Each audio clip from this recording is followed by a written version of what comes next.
ദൈവനാമത്തിന് മഹത്വമുണ്ടാകട്ടെ. ഒരിക്കൽ കൂടെ കർത്താവിൻ്റെ വചനവുമായി നിങ്ങളുടെ മധ്യത്തിൽ കടന്നു വരുവാൻ ദൈവം തന്ന നല്ല ഭാഗ്യത്തിനായി ഞാൻ ദൈവത്തിന് നന്ദി പറയുന്നു. ഇന്ന് പ്രവാചകന്മാരുടെ കാലഘട്ടവും പ്രവാചകന്മാരെ തേടി പോകുന്ന ജനങ്ങളുടെ കാലഘട്ടവുമായിരിക്കുന്നു. ഒരു കാര്യം നിങ്ങളോട് പറയുവാൻ ആഗ്രഹിക്കുന്നു. പാപത്തിൽ നിന്നും ഭയാനകമായ ജീവിതത്തിൽ നിന്നും രോഗത്തിൽ നിന്നും കടഭാരത്തിൽ നിന്നൊക്കെ കർത്താവ് നമ്മെ തേടി വന്ന് രക്ഷിച്ച് അഭിഷേകം ചെയ്ത് ഒരു സഭയിൽ അംഗത്വമുള്ളവനാക്കി മാറ്റി ആ സഭയിലെ പാസ്റ്ററുടെ വചനങ്ങളെ കേട്ട് അല്ലെങ്കിൽ നല്ലൊരു ബൈബിൾ കോളേജിൽ പോയി പഠിച്ച് നമ്മെ ദൈവം രക്ഷിച്ച് ആ ദൈവത്തിൻ്റെ വിലമതിക്കുവാൻ കഴിയാത്തതായ കൃപകളെ ദൈവം നമുക്ക് തന്നിരിക്കുന്നു. ആ കൃപ ബൈബിളിൽ നമ്മൾ പഠിക്കുമ്പോൾ 5 വിധ ശുശ്രൂഷയെക്കുറിച്ച് പറഞ്ഞിരിക്കുന്നു. ഈ 5 വിധ ശുശ്രൂഷയും ഒരു സഭയ്ക്കകത്ത് വെളിപ്പെടുവാനുള്ളത്. കർത്താവ് നമുക്ക് തന്നിരിക്കുന്ന 5 വിധ ശുശ്രൂഷയും നമ്മുടെ സ്വന്തം കാര്യത്തിനോ നമ്മുടെ പേരിനോ പദവിക്കോ ഉപയോഗിക്കുവാൻ കർത്താവ് തന്നതല്ല. പകരം കർത്താവിന് ഉപയോഗപ്പെടുവാൻ വേണ്ടി, കർത്താവിന് ഉപയോഗപ്പെടാൻ വേണ്ടി, കർത്താവിന് ആത്മാക്കളെ ചേർക്കുവാൻ വേണ്ടി, ദൈവരാജ്യത്തിൽ ചേർക്കാൻ വേണ്ടി. ഇന്ന് പലരെയും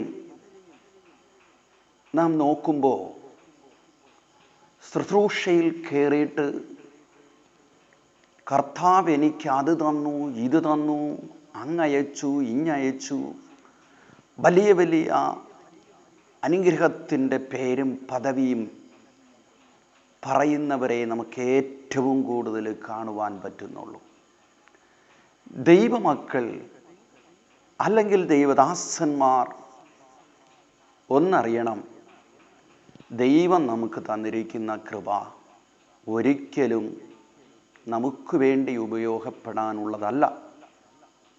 ദൈവത്തിന് വേണ്ടി, ദൈവസഭയ്ക്ക് വേണ്ടി, ദൈവരാജ്യത്തിന് വേണ്ടി, ആ ദൈവത്തിൻ്റെ പുകഴ്ചയ്ക്കായി, ആ ദൈവത്തിൻ്റെ മഹത്വത്തിനായി ദൈവം നമ്മുടെ മേൽ അളവറ്റ കൃപ, അളക്കുവാൻ പറ്റാത്ത കൃപ, മനുഷ്യർക്ക് തരുവാൻ പറ്റാത്ത കൃപ, നമ്മൾ ആഗ്രഹിച്ചാലും കിട്ടാത്ത കൃപ ദൈവം നമ്മുടെ മേൽ സ്നേഹത്തോടെ പകർന്നു തന്നിരിക്കുന്ന ഈ കൃപ, അത് ദൈവത്തിൻ്റെ മഹത്വത്തിന് വേണ്ടി ഉപയോഗിക്കപ്പെടട്ടെ, ഉപയോഗിക്കപ്പെടാം. കർത്താവ് നിങ്ങളെ ധാരാളമായി അനുഗ്രഹിക്കുമാറാകട്ടെ. സ്വർഗത്തിലെ ദൈവം അനേക ദൈവമക്കളെയും ദൈവദാസന്മാരെന്ന് പറയുന്നവരെയും ഓർത്ത് കർത്താവ് ദുഃഖിക്കുന്നു.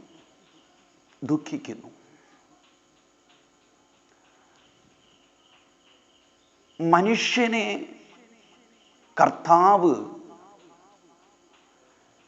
വിളിച്ചത് അവൻ്റെ മഹത്വത്തെ വെളിപ്പെടുത്തുവാൻ വേണ്ടി, കർത്താവിൻ്റെ മഹത്വത്തെ വെളിപ്പെടുത്തുവാൻ വേണ്ടി. നമുക്ക് പല സാഹചര്യങ്ങളിലും പല സ്റ്റേജുകളും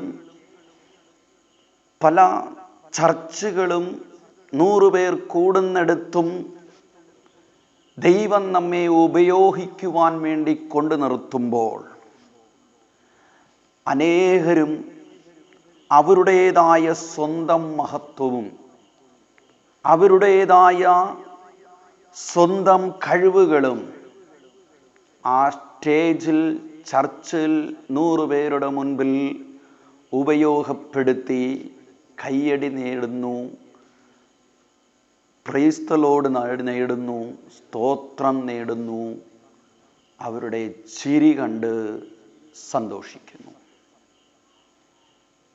എന്നാൽ ദൈവമക്കളെ, കർത്താവ് നമുക്ക് ഒരു സ്റ്റേജ് തരുന്നത് 100 പേർ കൂടുന്നിടത്ത് ദൈവത്തെ പറ്റി ഉയർത്തുവാനും ദൈവനാമത്തെ മഹത്വപ്പെടുത്തുവാനും ദൈവരാജ്യത്തെക്കുറിച്ച് പറയുവാനും. എൻ്റെ കുടുംബത്തെയോ എൻ്റെ വളർച്ചയോ എൻ്റെ അനുഗ്രഹത്തെയോ എൻ്റെ കഴിവുകളെയോ എൻ്റെ പദവികളെയോ വെളിപ്പെടുത്തുവാനുള്ള സ്ഥലമല്ല അത്. ക്രൂശിക്കപ്പെട്ട ക്രിസ്തുവിനെ ഉയർത്തിക്കാണിക്കേണ്ട ഒരു സ്ഥലമാകുന്നു ദൈവം നമുക്ക് തരുന്ന സ്ഥലം, ദൈവം നമ്മെ കൊണ്ട് നിർത്തുന്ന ഒരു സ്ഥലം. അവിടെ ദൈവത്തിൻ്റെ നാമം മഹത്വം മാത്രമേ വെളിപ്പെടാവൂ. ഒരു മനുഷ്യൻ്റെ മഹത്വമല്ല വെളിപ്പെടേണ്ടത്. കർത്താവ് ഇന്ന് പകൽക്കാലം നിങ്ങളെ ധാരാളമായി അനുഗ്രഹിക്കുമാറാകട്ടെ. ഇന്ന് അനേകരും പ്രവാചകന്മാരെ തേടിപ്പോകുന്ന കാലവും പ്രവാചകന്മാരുടെ കാലഘട്ടവുമായിരിക്കുന്നു. എന്നാൽ ദൈവത്തിൻ്റെ തിരുവചനത്തിലേക്ക് കർത്താവ് ഇന്ന് ഈ സമയം നമ്മെ ചില സ്ഥലത്തുകൂടെ വഴി നടത്തുവാൻ ആഗ്രഹിക്കുന്നു. ബൈബിൾ മത്തായി സുവിശേഷം 24-ാം അധ്യായം അതിൻ്റെ 11-ാം വാക്യം വായിക്കുമ്പോൾ ഇങ്ങനെ എഴുതിയിരിക്കുന്നു: കള്ളപ്രവാചകന്മാർ പലരും വന്ന് അനേകരെ തെറ്റിക്കും. കള്ളപ്രവാചകന്മാരെ പറ്റി വേദപുസ്തകം പറയുന്നത്, കള്ളപ്രവാചകന്മാർ പലരും വന്ന് അനേകരെ തെറ്റിക്കും, അനേകരെ തെറ്റിക്കും. നല്ല പ്രവാചകന്മാരുണ്ട്, നല്ല സുവിശേഷകന്മാരുണ്ട്, നല്ല ഇടയന്മാരുണ്ട്, നല്ല അപ്പോസ്തലന്മാരുണ്ട്, നല്ല ആമേൻ ഇടയന്മാരുണ്ട്. ദൈവത്തിന് വേണ്ടി കഷ്ടപ്പെടുന്ന, ദൈവരാജ്യത്തിന് വേണ്ടി കഷ്ടപ്പെടുന്ന 100% ദൈവത്തിൻ്റെ രാജ്യത്തിന് വേണ്ടി കഷ്ടം സഹിച്ച് വിയർപ്പൊഴുക്കി കിട്ടുന്ന സമ്പത്തിനെ ദൈവത്തിൻ്റെ ആലയത്തിനും ദൈവത്തിനും വേണ്ടി ഉപയോഗപ്പെടുത്തുന്ന ദൈവദാസന്മാരും അങ്ങനെയുള്ള കാഴ്ചപ്പാടും ദർശനവും ഉള്ളവരുണ്ട്. ഞാൻ അവരെ ഓർത്ത് ഞാൻ പറയുന്നില്ല. സ്വന്തം പേരിന് വേണ്ടി, സ്വന്തം പുകഴ്ചയ്ക്ക് വേണ്ടി, സ്വന്തം ഭവനത്തിന് വേണ്ടി, സ്വന്തമായി നേടണമെന്ന് ആഗ്രഹിക്കുന്നവരോട് ഇന്ന് പകൽക്കാലം ഈ സമയം കർത്താവ് സംസാരിക്കുവാൻ ആഗ്രഹിക്കുന്നു. കർത്താവായ യേശു ക്രിസ്തു ശിഷ്യന്മാരുമായിട്ടിരിക്കുമ്പോൾ ലോകാവസാനത്തെ പറ്റി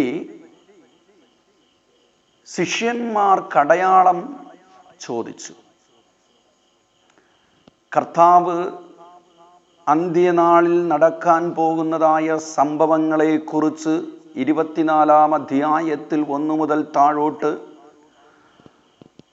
രോഗങ്ങളെപ്പറ്റി, ഭൂകമ്പത്തെപ്പറ്റി, ജാതിയോടടിക്കുന്നതിനെപ്പറ്റി, രാജ്യത്തോടടിക്കുന്നവരെ പറ്റി,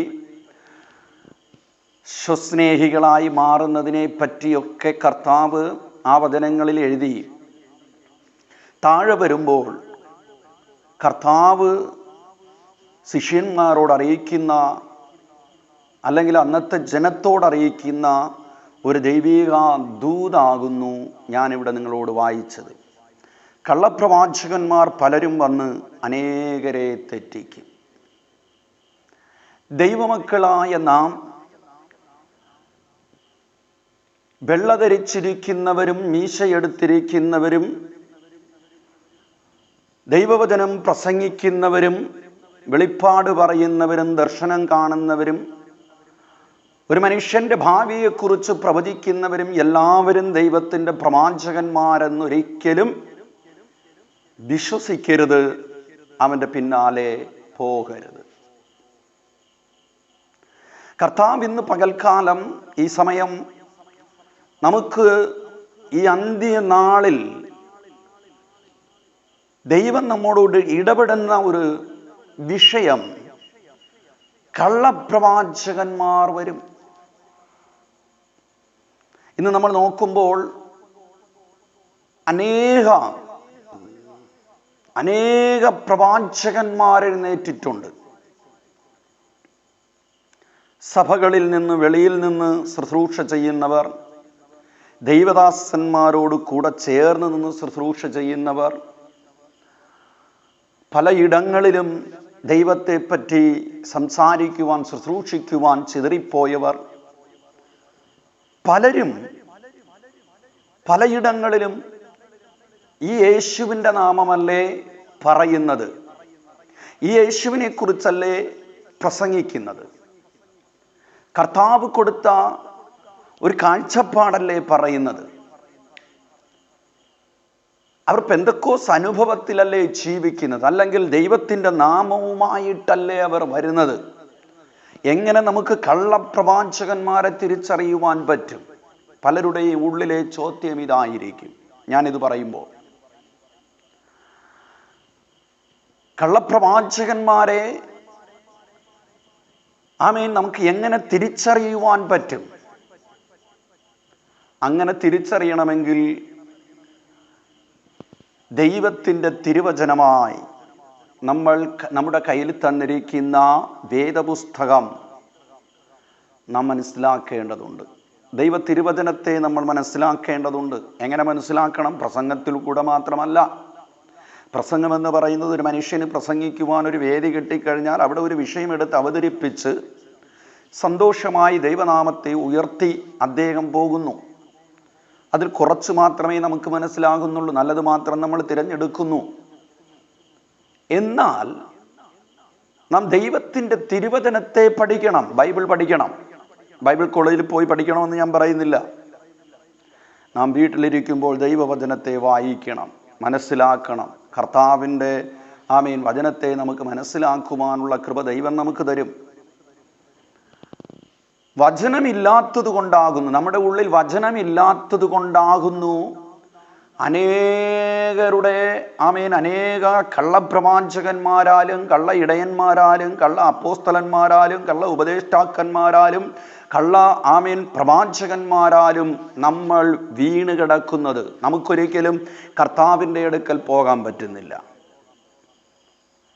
ദൈവമക്കൾ ഒന്ന് മനസ്സിലാക്കണം, ഒരു നല്ലൊരു പ്രവാചകൻ, നല്ലൊരു ഇടയൻ, നല്ല അപ്പോസ്തലൻ, നല്ലൊരു സുവിശേഷകൻ, നല്ല ഒരു ഉപദേഷ്ടാവ് എപ്പോഴും കർത്താവിനെ അത്രേ നിങ്ങൾക്ക് പരിചയപ്പെടുത്തി തരുന്നത്.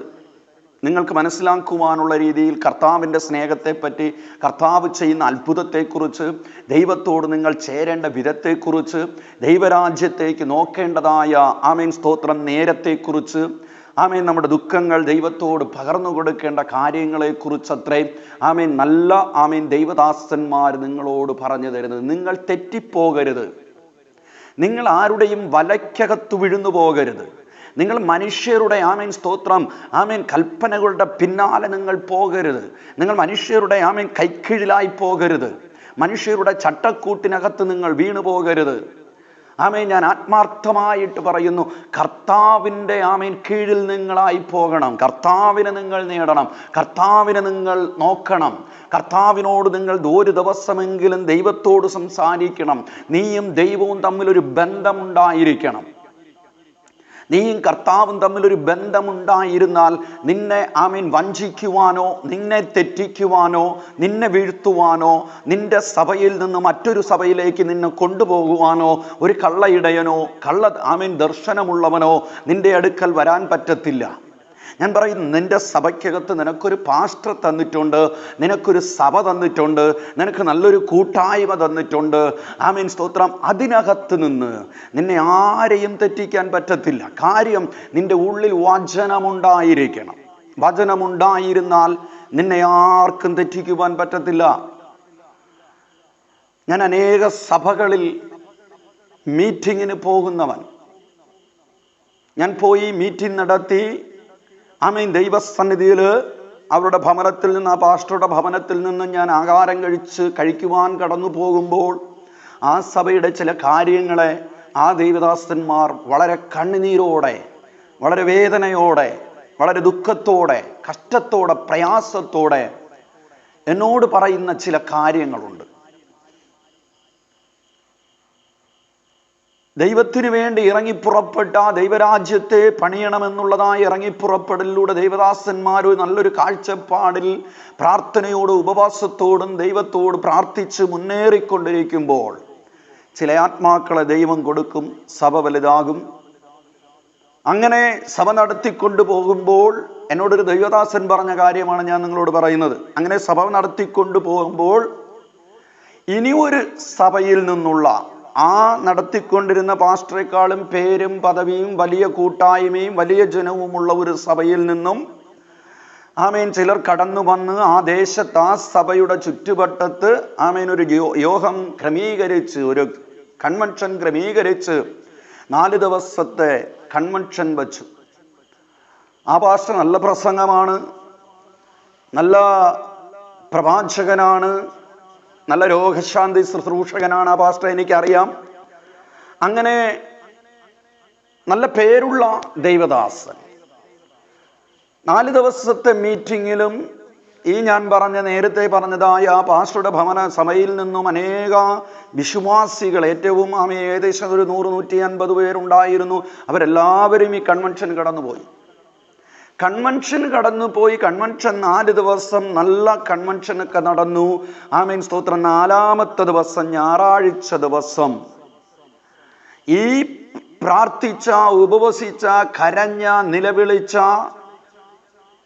മക്കളില്ലാത്തവർക്ക് വേണ്ടി മക്കൾ കിട്ടുവാൻ വേണ്ടി പ്രാർത്ഥിച്ച പാസ്റ്റർ, വീടില്ലാത്തവർക്ക് വീട് കിട്ടാൻ വേണ്ടി പ്രാർത്ഥിച്ച പാസ്റ്റർ, ആമേൻ നന്മകൾ കിട്ടുവാൻ, ജോലികൾ കിട്ടുവാൻ, മക്കളെ പഠിക്കുവാൻ അയക്കുവാൻ, അങ്ങനെ പല രീതിയിലും പല അനുഗ്രഹത്തിനു വേണ്ടി, പല ഭവനങ്ങൾക്ക് വേണ്ടി ചോർന്നൊലിക്കുന്ന കുടിലുകൾ പോലെ ഇരുന്ന സാഹചര്യങ്ങളിൽ ഇരുന്ന് തറയിലിരുന്ന് പ്രാർത്ഥിക്കാൻ ഇട്ടിരിക്കുവാൻ ഒരു പാ പോലുമില്ലാത്ത ആമേൻ വീടുകളിൽ പോയിരുന്ന് പ്രാർത്ഥിച്ച പാസ്റ്ററെ ആമേൻ ഇവർ അല്പം ആമേൻ സ്തോത്രം ഇവരുടെ അനുഗ്രഹങ്ങൾ, ഇവരുടെ പഠിത്തം, ഇവരുടെ മക്കളുടെ വളർച്ച, വിവാഹം, കുഞ്ഞുങ്ങൾ എല്ലാം ഏകദേശമൊക്കെ കിട്ടിത്തുടങ്ങിയപ്പോൾ ആമേൻ സ്തോത്രം ആ കൺവെൻഷൻ കടന്നുപോയ ജനം തന്നെ ഈ സഭയിലേക്ക് നോക്കിയപ്പോൾ അന്നത്തെ ഞായറാഴ്ച ദിവസം ആൾക്കാർ കുറവ്. തിരക്കിയപ്പോൾ ആമേൻ 4 ദിവസം കൊണ്ട് നടക്കുന്ന കൺവെൻഷൻ സ്റ്റേജിൽ പ്രസംഗിച്ച ദൈവദാസന്റെ പിന്നാലെ ഈ തൊഴുത്തിലിരുന്ന ആടുകൾ ആ ദൈവദാസന്റെ പിന്നാലെ കടന്നുപോയി. ദൈവമക്കൾ ഒന്ന് ചിന്തിക്കണം. നിനക്ക് തന്ന പാസ്റ്റർ നിന്നെ ക്രിസ്തുവിലേക്ക് നേടുവാൻ പൗലോസ് പറയുന്നത് ഞാൻ പ്രസവവേദനപ്പെടുന്നു. എന്തിന്? ഒരു ആത്മക്കുഞ്ഞിനെ പെറ്റെടുക്കുവാൻ പൗലോസ് വേദനിച്ചത് പ്രസവ വേദന എടുക്കുന്നൊരു സ്ത്രീയുടെ വേദന അദ്ദേഹം പറയുന്നു. നമുക്ക് തന്നിരിക്കുന്ന വലിയ സഭയാകാം, ചെറിയ സഭയാകാം, വലിയ പാസ്റ്ററാകാം, ചെറിയ പാസ്റ്ററാകാം, പഠിത്തമുള്ള പാസ്റ്ററാകാം, പഠിക്കാത്ത പാസ്റ്ററാകാം, വാക് സാമർഥ്യമുള്ള പാസ്റ്ററാകാം, വാക് സാമർഥ്യമില്ലാത്ത പാസ്റ്ററാകാം, കള്ളറുള്ള പാസ്റ്ററാകാം, കള്ളറില്ലാത്ത പാസ്റ്ററാകാം, വലിയ വയറുള്ള പാസ്റ്ററാകാം, വലിയ വയറില്ലാത്ത പാസ്റ്ററാകാം, സെൻട്രൽ പാസ്റ്ററാകാം, റവറൻഡാകാം, റവറൻഡ് അല്ലാതിരിക്കാം, ബ്രദറാകാം, സഹോദരനായിരിക്കാം. നിനക്ക് തന്ന ഒരു ദൈവദാസനെ നീ പുറങ്കാലുകൊണ്ട് ചവിട്ടിയിട്ടിട്ട് ഇനി ഒരു സഭയിലേക്ക് നീ ഓടരുത്. ദൈവത്തിൻ്റെ നാമത്തെ മഹത്വപ്പെടുത്തുവാൻ നിനക്ക് തന്നിരിക്കുന്ന ദേശത്ത്, നിനക്ക് തന്നിരിക്കുന്ന സഭയ്ക്കകത്ത്, നിനക്ക് തന്നിരിക്കുന്ന ദൈവദാസന്റെ കീഴിൽ ദൈവത്തെ ഉയർത്തിപ്പിടിക്കുക, മാനിക്കുവാനിടയാകും, ഉയർത്തുവാനിടയാകും. സ്തോത്രം. നീ ആഗ്രഹിക്കുന്ന സ്തോത്രം ഉയർച്ചയിൽ കർത്താവ് നിന്നെ കൊണ്ടെത്തിക്കുന്നത് വരെ സ്തോത്രം കഷ്ടപ്പെട്ടാലും നഷ്ടപ്പെട്ടാലും എൻ്റെ ദൈവത്തെ വിട്ട് ഞാൻ പോകത്തില്ലെന്നുള്ള തീരുമാനമെടുത്ത് നീ ഇരിക്കുന്ന ഇടത്തിരുന്ന് ദൈവത്തെ ആരാധിക്കുക. Praise the Lord. നിന്നിലൊരു കുറ്റം കാണുമ്പോൾ നിന്റെ സഭാ പാസ്റ്റർ നിന്നെ സ്തോത്രം നിന്നെ ശരിയാക്കുവാൻ വേണ്ടി ഉപദേശിക്കും. അത് ചിലപ്പോൾ നിന്റെ ഹൃദയത്തിന് കുത്തുള്ളതായി തോന്നും. എന്തിനാ നിന്റെ ഹൃദയത്തെ കുത്തിയത്? എന്തിനാ നിന്റെ ഹൃദയത്തിനെ കുത്തി നോവിച്ച ഒരു ഉപദേശം നിനക്ക് വന്നത്? ആ സഭയിൽ നിന്നും സഭയെയും പാസ്റ്ററേയും കൂട്ടായ്മയും ഇട്ടിട്ട് നീ വേറൊരു സഭയിൽ പോകാനല്ല. നീ അവിടെ മാനസാന്തരപ്പെടുവാൻ വേണ്ടി, നീ അവിടെ ചെയ്തു പോയ തെറ്റിനെ കുറിച്ച് മനസ്താപപ്പെടുവാൻ വേണ്ടി യോഹന്നാൻ സ്നാപകൻ യോർദാൻ നദിക്കരയിൽ നിന്നും ജനത്തോട് പ്രസംഗിക്കുമ്പോൾ പ്രകാരം പറയുന്നത് എന്താണെന്നറിയാമോ? സർപ്പസന്തതികളെ എന്ന് വിളിച്ച് അന്നത്തെ ജനത്തെ നോക്കി യോഹന്നാൻ സ്നാപകൻ പ്രസംഗം തുടങ്ങി. വചനം പറയുന്നത്, അവർ ഹൃദയത്തിൽ കുത്തുകൊണ്ടവരായിട്ട് ഞങ്ങൾ എന്ത് ചെയ്യണം എന്ന് ചോദിച്ചു. അവിടെ നോക്കി, ഇന്ന് അനേകരും കുത്തുകൊള്ളുന്നവരായിരിക്കാം, പക്ഷേ ദൈവസഭയെയും ദൈവദാസന്മാരെയും ഇട്ട് ഓടുന്നവരെ നമുക്ക് കാണുവാൻ പറ്റുന്നു. സ്തോത്രം. ദൈവത്തിൻ്റെ സഭയ്ക്കകത്ത് കർത്താവ് നിന്നെ അനുഗ്രഹിക്കണമെന്നുള്ളതായ ഒരു നല്ല ദർശനത്തോടെ ഞാൻ പറയുന്നത്, നിനക്ക് ദൈവത്തെക്കുറിച്ചൊരു ദർശനമില്ലെങ്കിലും ദൈവത്തിന് നിന്നെക്കുറിച്ചൊരു ദർശനമുണ്ട്. സ്തോത്രം. ദൈവത്തിന് നിന്നെ എങ്ങനെ ആക്കണം, ഏത് രീതിയിൽ വളർത്തിയെടുക്കണം, എവിടെ കൊണ്ടുപോയി അനുഗ്രഹിക്കണം. സ്തോത്രം. കർത്താവിന് നിന്നെക്കുറിച്ച് ഇന്ന് പകൽക്കാലം നിന്നെക്കുറിച്ചൊരു ദർശനമുണ്ടെന്ന് പരിശുദ്ധാത്മാവ് പറയുക. അവൻ്റെ ദർശനത്തിനൊത്ത് നീ അവൻ്റെ ദർശനത്തെ അറിയണം. നിന്നെ കർത്താവ് അറിഞ്ഞതുപോലെ നീ കർത്താവിനെ അറിയണം. സ്തോത്രം. ആ ദർശനം നിന്റെ ഹൃദയത്തിനകത്ത് ദൈവത്തിൻ്റെ സ്തോത്രം ദർശനം പകരണം. എന്നാൽ മാത്രമേ നിനക്ക് ദേശത്തിൻ്റെ മധ്യത്തിൽ ദൈവത്തിൻ്റെ നാമത്തെ ഉയർത്തുന്നതിനൊത്തവണ്ണം ആശീർവദിക്കപ്പെടാൻ പറ്റത്തുള്ളൂ. നിന്റെ തല ഉയർത്തി നിർത്തുവാൻ പറ്റത്തുള്ളൂ. കർത്താവ് സ്തോത്രം. വലിയ കൃപയുള്ളവരെ നോക്കി നീ ഓടരുത്. വലിയ പ്രവചനം നോക്കി നീ ഓടരുത്. വല സുവിശേഷം പറയുന്നവരെ നോക്കി നീ ഓടരുത്. സ്തോത്രം. ആൾക്കാരുടെ കഴിവ്, മിടുക്ക്, പൊക്കം, വണ്ണം, കള്ളറ്, പഠിത്തം, വാക്ചാതുര്യം, ഇതൊന്നും കർത്താവ് നോക്കുന്നില്ല. നീ നോക്കിക്കൊണ്ടിരിക്കുക. നീ ഇന്ന് പകൽക്കാലം മാനസാന്തരപ്പെടണം. സ്തോത്രം. കർത്താവിനെ നീ നോക്കണം. ദൈവദാസന്മാരെയല്ല നോക്കേണ്ടത്, സഭയെയല്ല നോക്കേണ്ടത്, വലിയൊരു കൂട്ടായ്മയല്ല നോക്കേണ്ടത്. പിന്നെ ആരെ നോക്കണം? നീ സ്തോത്രം നിന്നെ രക്ഷിച്ച, നിനക്ക് രക്തം തന്ന് നിന്നെ വിടുവിച്ച് ദുഷ്ടന്റെ തീയമ്പുകളിൽ നിന്നും, പാപത്തിന്റെ പ്രവൃത്തികളിൽ നിന്നും, ലോകത്തിന്റെ മോഹത്തിൽ നിന്നും, മരണത്തിന്റെ അവസ്ഥയിൽ നിന്നും നമ്മെ വിടുവിച്ച കർത്താവിനെ നീ നോക്കണം. സ്തോത്രം. യഥാർത്ഥ ഒരു ക്രിസ്തീയ ദൈവ പൈതൽ എന്ന് പറയുന്നത് മനുഷ്യനെ അല്ല നോക്കുന്നത്, കർത്താവിനെ നോക്കും. ആ കർത്താവിനെ നോക്കുമ്പോൾ ആമേൻ സ്തോത്രം, ഏത് തീച്ചൂളയിലായിരുന്നാലും, ഏത് സിംഹത്തിന്റെ ഗുഹയ്ക്കകത്ത് നിന്നെ കൊണ്ടിട്ടിരുന്നാലും, ആമേൻ ഏത് വെള്ളത്തിന് ആമേൻ സ്തോത്രം ആമേൻ വെള്ളപ്പൊക്കം നിന്റെ മേൽ വന്നാലും നീ അവിടെ ഭയപ്പെടത്തില്ല. കാര്യം ആമേൻ സ്തോത്രം, വെള്ളത്തിൽ കൂടെ നടന്നവൻ നിന്നോടുകൂടെയുണ്ട്. തീയുടെ ബലത്തെ കെടുത്തവൻ നിന്നോടുകൂടെയുണ്ട്. സിംഹത്തിന്റെ വായെ അടച്ചവൻ നിന്നോടുകൂടെയുണ്ട്. ആമേൻ സ്തോത്രം, നിനക്കു വേണ്ടി പ്രവർത്തിപ്പാൻ ശക്തനായൊരു കർത്താവ് നിന്നോട് കൂടെ ഉണ്ടെന്ന് നിനക്കൊരു ഉറപ്പ് വരണം. അതിലാ നിനക്കുള്ളൊരു വിടുതല്, അതിലാ നിനക്കൊരു ജയമെടുക്കുവാൻ പറ്റുന്നത്. മനുഷ്യനെ നോക്കി നീ ഓടിയാൽ, ആമേൻ പാസ്റ്ററെ നോക്കി നീ ഓടിയാൽ, വലിയ സഭയെ നോക്കി ഓടിയാൽ, ആമേൻ നിനക്കൊന്നും ദൈവത്തിൽ നിന്നും നേടുവാൻ പറ്റത്തില്ല. കർത്താവിന്റെ പാദത്തില്, ദൈവ സമൂഹത്തില് പകൽക്കാലം ഇരിക്കുവാൻ തീരുമാനിക്കുക. ഓട്ടം നിർത്ത്. ആമേൻ സഭയെ കലക്കുന്ന അനുഭവത്തെ നിർത്ത്. ദൈവദാസന്മാർക്ക് വിരോധമായിട്ട് അവതൂറ് പറയുന്നത് നിർത്ത്. ആമേൻ ഇന്ന് പകൽക്കാലം നമുക്ക് വചനത്തിലേക്ക് തിരിച്ചു വരാം. ആമേൻ സ്തോത്രം. നല്ല ആമേൻ സ്തോത്രം കർത്താവ് നമുക്ക് ഇന്ന് നല്ല ആമേൻ സ്തോത്രം ഉപദേശങ്ങൾ നൽകുമാറാകട്ടെ. അവിടെ പറയുന്ന കള്ളപ്രവാചകന്മാർ പലരും വന്ന് അനേകരെ തെറ്റിക്കും. ആമേൻ സ്തോത്രം. കള്ളപ്രവാചകന്മാർ വരുന്നത് ആമേൻ സ്തോത്രം തെറ്റിക്കുമെന്നാ വചനം പറയുന്നത്. ആമേൻ ആമേൻ സ്തോത്രം. ആമേൻ ആവർത്തന പുസ്തകം എന്ന് പറഞ്ഞാൽ ആമേൻ ഉപാഗമം, മലയാളത്തിൽ ആവർത്തന പുസ്തകം, തമിഴിലെ ഉപാഗമം 18-ാം അധ്യായം 22-ാം വാക്യം പറയുന്നത്, ഒരു പ്രവാചകൻ യഹോവയുടെ നാമത്തിൽ സംസാരിക്കുന്ന കാര്യം സംഭവിക്കും. ആമേൻ സംഭവിക്കും, ഒത്തുവരികയും ചെയ്യാഞ്ഞാൽ അത് യഹോവ അരുളി ചെയ്തത് അല്ല, പ്രവാചകൻ അത് സ്വയം ഹൃദയമായി സംസാരിച്ചതത്രേ, അവനെ പേടിക്കരുത്. അവിടെ ദൈവത്തിന്റെ വചനം പറയുന്നത്, ആമേൻ ഒരു പ്രവാചകൻ കർത്താവിന്റെ നാമത്തിൽ കടന്നു വന്ന് നിന്നോട് പ്രവചിക്കുമ്പോൾ, ഒന്നവൻ പ്രവചിക്കുന്നത് നിന്റെ ജീവിതത്തിൽ നടക്കണം. 2 ആമേൻ സ്തോത്രം, അവൻ പ്രവചിക്കുന്നത് നിന്റെ ജീവിതവുമായിട്ട്, നിന്റെ പ്രവൃത്തിയുമായിട്ട് ഒത്തുവരണം, ചേർന്ന് വരണം. ആമേൻ സ്തോത്രം. ആമേൻ ഒന്നുകിൽ അവൻ പറഞ്ഞത് നിന്റെ ജീവിതത്തിൽ നടക്കണം, അല്ലെങ്കിൽ അവൻ പറഞ്ഞത് നിന്റെ ജീവിതവുമായിട്ടുള്ള ചേർച്ച വരണം. ആമേൻ സ്തോത്രം. അല്ല എങ്കിൽ ദൈവവചനം പറയുന്നു, ആ പ്രവാചകനെ നീ പേടിക്കേണ്ട ആവശ്യമില്ല.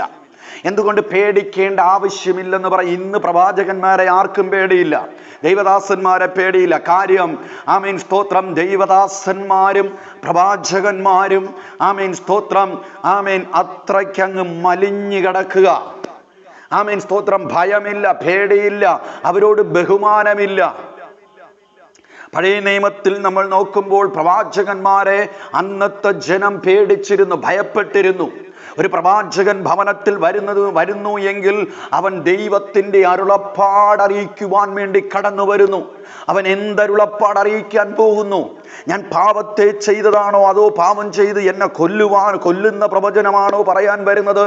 ആമേൻ സ്തോത്രം. ദൈവം എന്നെ ആമേൻ സ്തോത്രം എന്താണ് പറയുവാൻ വരുന്നതെന്ന് പറഞ്ഞ് വളരെ ബഹുമാനത്തോടെ, ഭക്തിയോടെ, ഭയത്തോടെ പ്രവാചകന്റെ മുമ്പിൽ ആമേൻ വിറച്ചുകൊണ്ട് നിൽക്കും. അതുകൊണ്ടാ ദൈവം അവിടെ പറയുന്നത്, ആമേൻ സ്തോത്രം, ആമേൻ അവനെ ഭയപ്പെടേണ്ട ആവശ്യമില്ല.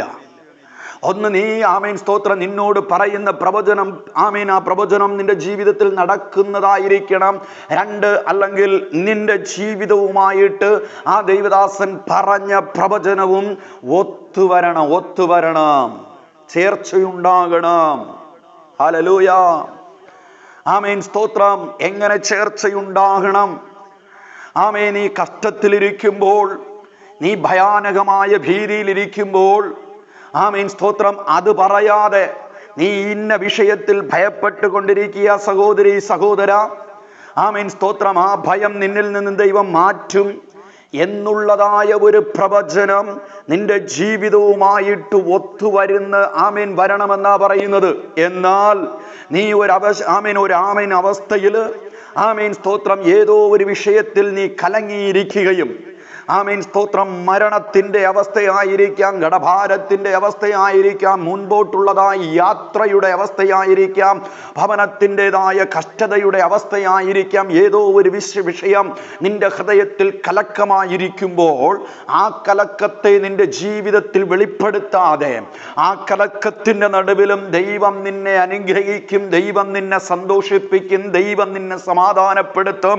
ആമേൻ സ്തോത്രം എന്നൊക്കെ പറഞ്ഞ് നിന്നെ ആമേൻ സ്തോത്രം മയക്കുന്ന ദൂതുണ്ടല്ലോ, ആമേൻ നിന്നെ അവന്റെ പെട്ടിക്കകത്താക്കുന്ന പ്രവചനം ഉണ്ടല്ലോ, ആമേൻ ആദാ കള്ള പ്രവചനം അല്ല. നീ ഇന്നലെ വരെ അനുഭവിച്ച കഷ്ടതയെക്കുറിച്ച്, ആമേൻ അതിനു മുൻപായി അനുഭവിച്ചതായ ആമേൻ സ്തോത്രം നിന്നയെക്കുറിച്ച്, ആമേൻ ഇന്ന് അനുഭവിച്ചു കൊണ്ടിരിക്കുന്നതായ സന്തോഷത്തെക്കുറിച്ച്, നാളെ വരാൻ പോകുന്നതായ നന്മയെക്കുറിച്ച്, തിന്മയെക്കുറിച്ച്, ആമേൻ ഇന്ന് വരുന്ന പ്രവാചകൻ നിന്റെ ജീവിതത്തിൽ വെളിപ്പെടുത്തിയില്ല എങ്കിൽ അതൊരു പ്രവാചകനല്ല.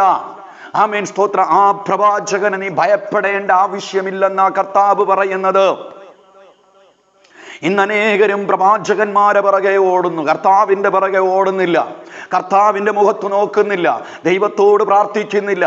ആമേൻ സ്തോത്രം. എന്നാൽ നിന്റെ അനേക കഷ്ടത്തെക്കുറിച്ച്, അനേക നഷ്ടത്തെക്കുറിച്ച്, അനേക വേദനയെക്കുറിച്ച്, നിന്റെ കഴിവില്ലായ്മയെക്കുറിച്ച് കർത്താവിൻ്റെ പാദത്തിൽ ഇറക്കി വയ്ക്കുന്നതിന് പകരം അനേകരും ദൈവദാസന്മാരുടെ പുറകെ പോയി പറഞ്ഞ് ആമേൻ സ്തോത്രം അവിടെ ഒരു ആശ്വാസം കാണുന്നതേ ഉള്ളൂ. അതൊരല്പനേരത്തെ ആശ്വാസം. എന്നാൽ നീ ദൈവത്തിൻ്റെ സമൂഹത്തിൽ കർത്താവിൻ്റെ മുഖത്തേക്ക് നോക്കി, ഞാൻ ഇന്ന കഷ്ടതയിൽ കിടന്ന് ആമേൻ വേദനപ്പെടുന്നു കർത്താവേ, എനിക്കൊരു വിടുതൽ തരണമേ എന്ന് പറഞ്ഞ് ദൈവത്തോട് പ്രാർത്ഥിച്ചു നോക്ക്. അവൻ നിന്റെ കഷ്ടതയുടെ നടുവിൽ ആമേൻ ഇറങ്ങി വരുന്ന കർത്താവായിരിക്കുന്നു, ഇറങ്ങി വരുന്ന കർത്താവായിരിക്കുന്നു. ആ കർത്താവിനെ അത്ര ഇന്ന് പകൽക്കാലം ആമേൻ സ്തോത്രം നമ്മൾ ആമേൻ അനുഗമിക്കേണ്ടത്. ആ കർത്താവിനെ അനുഗമിക്കണം. കള്ളപ്രവാചകന്മാർ പലരും വന്ന് അനേകരെ തെറ്റിക്കും. ആമേൻ കള്ളപ്രവാചകന്മാർ, ഞാൻ ഒരു വിഷയമേ നിങ്ങളോട് പറഞ്ഞുള്ളൂ. ആമേൻ ആ പ്രവാചകൻ നിന്റെ വീട്ടിനകത്ത് വന്ന്, നിന്റെ സഭയിൽ വന്ന്, നിന്റെ ദേശത്ത് വന്ന്, ഒന്ന് അവൻ പറയുന്ന പ്രവചനം നടന്നിരിക്കണം. രണ്ട്, ആമേൻ നിന്റെ ജീവിതവും ആ മനുഷ്യൻ പറയുന്നതായ പ്രവചന വാക്കുകളും ആമേൻ ഒത്തുചേർന്നിരിക്കണം. ആമേൻ ഇല്ലെങ്കിൽ അവനെ നീ ഭയപ്പെടേണ്ട ആവശ്യമില്ല. കർത്താവ് ഇന്ന് പകൽക്കാലം ദൈവമക്കളെ ആമേൻ സ്തോത്രം കള്ളപ്രവാചകന്മാരെ പറ്റി ആമേൻ വരുന്ന നാളുകളിൽ നിങ്ങളോട് ഈ വിഷയങ്ങളെ സംസാരിക്കുവാൻ ആഗ്രഹിക്കുന്നു. കർത്താവ് നിങ്ങളോട് ഇടപെടും, സംസാരിക്കും. ഇന്ന് അനേക വിശ്വാസ കുടുംബങ്ങൾ പ്രവാചകന്മാരാൽ തകർന്നുകൊണ്ടിരിക്കുന്ന കുടുംബങ്ങളുണ്ട്. പ്രവാചകന്മാരാൽ ആരാധന ഇല്ലാതിരിക്കുന്ന കുടുംബങ്ങളുണ്ട്. പ്രവാചകന്മാരാൽ ദൈവത്തിനെ ആമേൻ നിന്ദിച്ച് നടക്കുന്ന വിശ്വാസ കുടുംബങ്ങളുണ്ട്, വിശ്വാസികളുണ്ട്. ആമേൻ സ്തോത്രം. ഇന്ന് പകൽക്കാലം അത് ആമേൻ സ്തോത്രം ആ ഒരു അവസ്ഥയിൽ നിന്നും യഥാർത്ഥമായി കർത്താവിനെ ഒന്ന് ആമേൻ നോക്കിയാൽ നമ്മൾ ഒരിക്കലും പിന്മാറ്റത്തിൽ പോകേണ്ടി വരത്തില്ല. നമ്മൾ ഒരിക്കലും ആമേൻ സ്തോത്രം ആമേൻ ആരാധനയെ ആമേൻ അലക്ഷ്യമാക്കി നടക്കത്തില്ല. ഈ കർത്താവിൻ്റെ മുഖത്തേക്ക് നോക്ക്.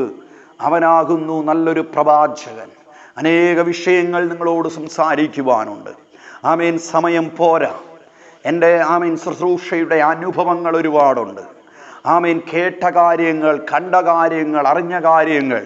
എന്തുകൊണ്ട് വിശ്വാസ കുടുംബങ്ങൾ ഇടറിപ്പോകുന്നു? എന്തുകൊണ്ട് ദൈവത്തിൻ്റെ അടുക്കൽ നിൽക്കുവാൻ പറ്റുന്നില്ല? ആമേൻ സ്തോത്രം. എന്തുകൊണ്ട് ജനം ചിതറിപ്പോകുന്നു? എങ്ങനെ ആമേൻ ജനങ്ങളെ തെറ്റിക്കുന്നു? ആമേൻ സ്തോത്രം. അനേക വിഷയങ്ങളുണ്ട് ദൈവമക്കളെ. ആമേൻ സ്തോത്രം. ആരെയും വിശ്വസിക്കേണ്ട, ഈ കർത്താവിനെ വിശ്വസിക്കുക. ക്രൂശിക്കപ്പെട്ട ക്രിസ്തുവിനെ നോക്കാനാ ബൈബിൾ നമ്മളോട് പറയുന്നത്. ഈ കർത്താവ് ആമേൻ സ്തോത്രം വരുന്ന നാളുകളിലെ പ്രവാചകന്മാരെ പറ്റി നിങ്ങളോട് സംസാരിക്കാൻ ആഗ്രഹിക്കുന്നു. ആമേൻ വളരെ പ്രാർത്ഥനയോടെ വരുന്ന നാളുകളിൽ ആമേൻ സ്തോത്രം ഞാൻ ഈ പ്രവാചകന്മാരെ പറ്റി പറയുമ്പോൾ അത് നിങ്ങൾക്ക് കേൾക്കുവാൻ ആഗ്രഹമുണ്ടെങ്കിൽ വളരെ പ്രാർത്ഥനയോടെ ആമേൻ ദൈവ സമൂഹത്തിൽ വീണ്ടും കാത്തിരിക്കുക. കർത്താവ് ധാരാളമായി നിങ്ങളെ അനുഗ്രഹിക്കുമാറാകട്ടെ. God bless. ആമേൻ. ജീസസ്.